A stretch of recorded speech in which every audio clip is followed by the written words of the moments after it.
short for a stormtrooper?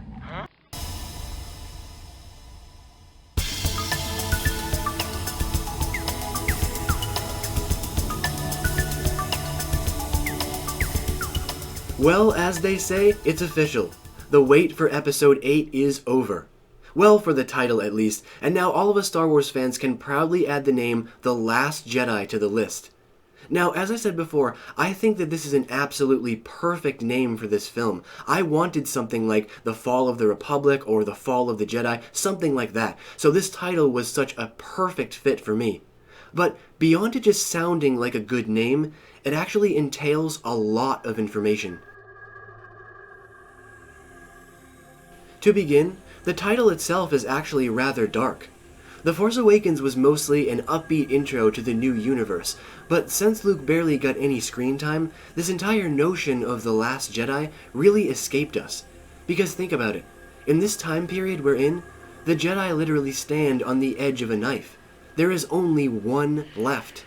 Yoda told Luke to begin his Jedi Temple again, to pass on what he had learned. And Luke did. He did just that. But unfortunately, he failed miserably, blaming himself for Kylo Ren's destruction of everything and everyone. The Force works in mysterious ways, so Luke went off to study these ways. But this concept isn't new. Since the original trilogy, the Jedi have been all but extinct. But not really, not totally. Brilliantly and bravely, Obi-Wan and Yoda went into hiding, and Luke and Leia as well when you think about it. Obi-Wan and Yoda then provided the sparks needed to fuel Luke's fire, eventually leading him to the creation of his temple, and in turn, the return of the Jedi. However, now there is only one, just one lone Jedi Master, most likely reluctant to teach again, because he knows that if he fails this time, the entire galaxy may perish. What this also means is that Rey's training is going to be incredibly hard. I think Daisy Ridley has been working out like crazy for a reason, and that's because her real-life Jedi training is going to be just as demanding. It was very emotional and all to see Rey facing Luke with the lightsaber at the end, but the look that he gives Rey is not just one of surprise and wonder, it's more a realization all at once that Leia basically sent Rey to be trained, telling Luke to try again, keep going forward, spread your wisdom, redeem yourself in the eyes of the galaxy. But what if Luke fails? It's such an unimaginable thought. This time, there would be no recovery, no period of calm, nothing, and Luke knows that. Can you imagine being faced with that decision? I think that Luke often calls some of Yoda's last words into his mind quite often, reminding him that he is the end of the line. The last of the Jedi will he be. And now, the galaxy is at its most crucial point. It's just like Lor San Tekka said, without the Jedi, there can be no balance. Without the Jedi, the galaxy is lost.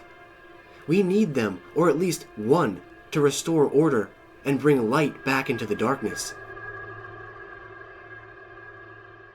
Another interesting notion to take into consideration is the fact that this title may also entail the literal end of the Jedi themselves. Many have begun to discuss the possibility of Luke becoming gray in this new trilogy, which means that instead of starting a new temple again, he simply embraces the beliefs of the Grey Jedi, balanced through understanding of both sides, and passes those ideals on to Rey, and Rey passes them on to her apprentice. So in closing, I would say the last thing that this title reminds us of is how much time we are going to be spending on Ahch-To, because with all of this previous information I've talked about, it's going to take a lot of movie time to cover. So I think we can confirm those rumors that most of the film will be taking place on Ahch-To. We will definitely see a good amount of training, meditation, information drops, Force visions, and wisdom of the Force. But now, I turn the rest of this conversation over to all of you. What do you guys think about the title, The Last Jedi, and how do you think it's going to apply to Episode 8? Make sure to leave all of your thoughts and opinions down below in the Great White Void, and as always, until next we meet, stay in a galaxy far, far away.